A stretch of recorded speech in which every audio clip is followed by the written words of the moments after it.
ये जो बातें मैं आप सबको बताता हूँ, ये मेरे दिमाग की कोई काल्पनिक विचारधारा नहीं है। मैंने इन सबको अपनी निजी जिंदगी में इस्तेमाल किया है। हो सकता है कि मेरी कुछ बातें आपको सही न लगे, शायद आप ये सोचे कि किसी और ने जो कहा था वो सही था। इस मामले में मैं आपकी कुछ मदद नहीं कर सकता। और हाँ, एक बात और, सब्र करना सीखो और सीखते रहो। एक ट्रेडर के लिए सबसे ज्यादा इंपॉर्टेंट होता है मार्केट में लंबे समय तक टिके रहना या सरवाइव करना। और आप मार्केट में लंबे समय तक तभी सरवाइव कर सकते हैं जब आपके पास एक प्रॉपर रिस्क मैनेजमेंट प्लान हो। ज्यादातर ट्रेडर जब इनिशियली मार्केट में एंटर करते हैं तब वे स्ट्रेटजी को ढूंढने में लग जाते हैं कि कोई ऐसी स्ट्रेटजी मिल जाए जो उन्हें लाइफ टाइम पैसा देती रहे। और यह गलत नहीं है। इनिशियली आपको सीखना चाहिए कि मार्केट कैसे काम करता है, प्राइस एक्शन क्या होता है और इसे कैसे ट्रेड करते हैं। लेकिन सिर्फ स्ट्रेटजी से आप लंबे समय तक मार्केट में टिक नहीं सकते, क्योंकि 99% लोग जो मार्केट में बिगिनर होते हैं उनके पास अच्छी स्ट्रेटजी होने के बावजूद वे अपने पैसे को लूज कर देते हैं, क्योंकि उनके पास एक प्रॉपर रिस्क मैनेजमेंट स्ट्रेटजी नहीं होती। इंटरनेट पर ज्यादातर इन्फ्लुएंसर सिर्फ आपको प्रॉफिट के बारे में बताते हैं। बहुत ही कम ऐसे टीचर होते हैं जो आपको लॉस के बारे में बताएंगे। लेकिन जब कोई ट्रेडर मार्केट में एंटर करता है तब उसे मार्केट में रियलिटी चेक मिलता है, जिससे उसे समझ में आता है कि अब हमें कैपिटल को बचाना होगा। क्योंकि जब आपके पास कैपिटल रहेगा तभी तो आप ट्रेड कर पाएंगे ना। और कैपिटल को प्रोटेक्ट करने के लिए हमारे पास एक वेल डिफाइंड प्लान होना चाहिए, एक well defined risk management strategy होनी चाहिए, जिससे हम अपने पैसों को लूज करने से बचा सकें। इस वीडियो में हम स्टेप बाय स्टेप डिटेल में डिस्कस करेंगे कि मेरा रिस्क मैनेजमेंट प्लान क्या है, आप कैसे अपना रिस्क मैनेजमेंट प्लान बना सकते हैं, आपके कैपिटल के हिसाब से आपको कितना रिस्क लेना चाहिए, आपकी पोजीशन साइजिंग क्या होनी चाहिए और ट्रेड करते समय आपकी रिस्क रिवॉर्ड रेशियो क्या होनी चाहिए, जिससे आप प्रॉफिटेबल ट्रेड्स बना सकें। आप में से ज्यादातर बिगिनर ट्रेडर हो सकते हैं कि इस वीडियो को पूरा न देखें, क्योंकि इसमें ऐसा कुछ नहीं बताया गया है जो एक्साइटिंग हो। पर हाँ, यही चीजें आपको प्रॉफिटेबल बनाएंगी, यह आपके लिए जरूरी है। इसलिए मैं आप सभी से यह रिक्वेस्ट करता हूं कि इस वीडियो को पूरा ध्यान से देखें। पेन और कॉपी ले लें ताकि पूरे वीडियो के नोट्स बना सकें।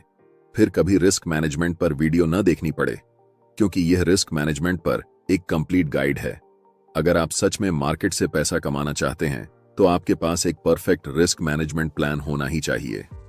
चलिए वीडियो को स्टार्ट करते हैं और सबसे पहले जानते हैं कि हर एक ट्रेड में एक स्ट्रिक्ट स्टॉप लॉस कैसे फॉलो करना है। हम जितने भी ट्रेड लेते हैं, हर एक ट्रेड लेने से पहले हमें पता होता है कि इस ट्रेड में हमें कितना स्टॉप लॉस लेना है और हम कहां मार्केट से एग्जिट करने वाले हैं। बेसिकली हमें पहले से ही मालूम होता है कि हम कितना पैसा लूज करने वाले हैं और क्या हम उस पैसे को टॉलरेट कर सकते हैं। अगर मेरा जवाब हाँ होता है तभी हम ट्रेड में एंटर करते हैं। ज्यादातर ट्रेडर्स जब इनिशियल स्टेज में ट्रेड लेते हैं उनके दिमाग में कुछ ऐसा चलता है कि ये स्टॉक अभी 10 रुपए का है, 15 रुपए जब जाएगा तो हमें 5 रुपए का प्रॉफिट होगा। हम 100 क्वांटिटी बाय कर रहे हैं, इसलिए हमें 500 रुपए का प्रॉफिट होगा। या जिनके पास ज्यादा कैपिटल है वह अपने हिसाब से कैलकुलेट करेगा 5,000 या 50,000। उस समय उनके दिमाग में सिर्फ यही चलता है कि हम कितना पैसा बनाएंगे, कितना हमें प्रॉफिट होगा।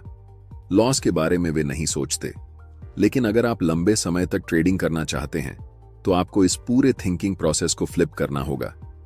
अब आप ऐसे सोचेंगे कि यह स्टॉक अभी 10 रुपए का है, हम इसमें 2 रुपए का स्टॉप लॉस लेने वाले हैं। अगर हम 100 क्वांटिटी में खरीदते हैं तो हमें 200 रुपए का नुकसान होगा। और क्या यह 200 रुपए नुकसान लेने से मेरे इमोशंस में कोई बदलाव आएगा? अगर आपका जवाब नहीं है तो ऑफ कोर्स आप उस ट्रेड में एंट्री लीजिए, क्योंकि ऐसे ही ट्रेड को आप कॉन्फिडेंस के साथ होल्ड कर पाएंगे और आप अपने टारगेट या फिर स्टॉप लॉस तक ट्रेड में बने रह पाएंगे। जब भी चार्ट्स पर मेरा सेटअप बनता है तब एंट्री लेने से पहले हम स्टॉप लॉस के बारे में सारी चीजें अच्छे से कैलकुलेट करके अपनी रिस्क कैपेसिटी के हिसाब से एक फिक्स्ड क्वांटिटी के साथ ट्रेड एग्जीक्यूट करते हैं। अब ऐसा नहीं है कि अगर हम रिस्क लेने में कैपेबल हैं तो हम कहीं पर भी रिस्क ले लेंगे। हमेशा रिस्क के मुकाबले रिवॉर्ड अगर बड़ा हो तभी ट्रेड में एंट्री लेना प्रेफर करते हैं। उदाहरण के लिए, अगर हम आपको कहें कि इस ट्रेड में आपकी विन रेट 50% है, यानी कि इस ट्रेड में प्रॉफिट होने की चांसेस 50% हैं, लेकिन यहां रुपये 100 के रिस्क पर सिर्फ रुपये 10 का रिवॉर्ड है, क्या आप ऐसे ट्रेड में एंट्री लेना चाहेंगे? आपका सीधा जवाब होगा नहीं। अब आप लोगों के मन में एक सवाल आ रहा होगा कि कौन सी रिस्क रिवॉर्ड रेशियो सबसे आइडियल है। पर इस सवाल का जवाब सीधा नहीं है, क्योंकि हर एक स्ट्रेटजी के हिसाब से आपको चेक करना होता है कि उस स्ट्रेटजी से अगर हम ट्रेड करते हैं तो कौन सी रिस्क रिवॉर्ड रेशियो में हमें बेहतर रिजल्ट मिलता है। और आप जो भी स्ट्रेटजी को फॉलो करते हैं, चाहे वह प्राइस एक्शन हो, ट्रेंड लाइन सपोर्ट हो या कोई और स्ट्रेटजी, उसे पहले बैक टेस्ट करिए। 50 से 100 बैक टेस्ट ट्रेड्स में देखिए कि कौन सी रिस्क रिवॉर्ड रेशियो आपके लिए सबसे ज्यादा प्रॉफिटेबल है। आइडियली मैं आपको बता दूं जो मैं फॉलो करता हूं। अगर मैं कोई स्विंग ट्रेडिंग कर रहा हूं तो 1 से 3 का रिस्क रिवॉर्ड रहता है, और अगर मैं इंट्राडे कर रहा हूं तो 1 से 2 का रिस्क रिवॉर्ड मिनिमम होना चाहिए।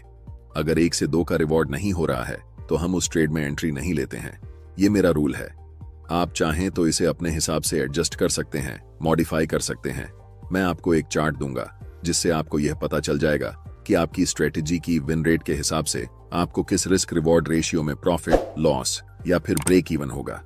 स्क्रीनशॉट ले लेना ताकि आपको दोबारा वीडियो फिर से देखना ना पड़े।